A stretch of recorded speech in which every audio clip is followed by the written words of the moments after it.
It is week 2 of a trial involving a Houston mom who was killed during a trip to Maryland last year while she was dropping her son off at the Naval Academy. Michelle Cummings was killed by a stray bullet. This week, the prosecution brought in an expert witness who revealed gunshot residue was found on a key piece of clothing. Ava Joy Burnett has the latest on this trial.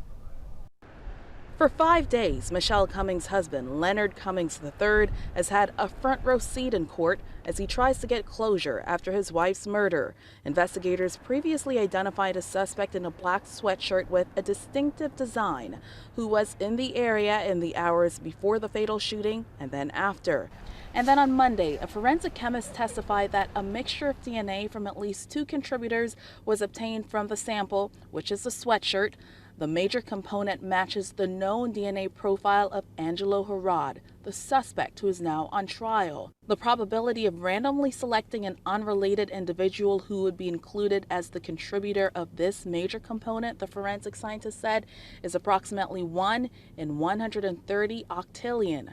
But Herod's attorney challenged the expert on the fact that 4 contributors were found in that DNA mixture. He asked if she'd checked for the DNA of any of those other contributors, to which the expert answered no, because it's not a major contributor. She said they would be uninterpretable.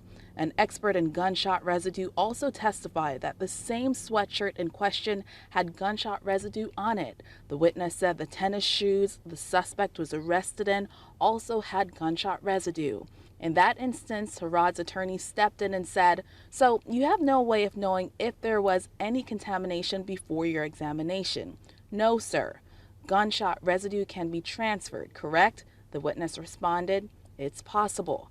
The prosecution has the burden of proof in this case, and it's unclear how many additional witnesses will be called.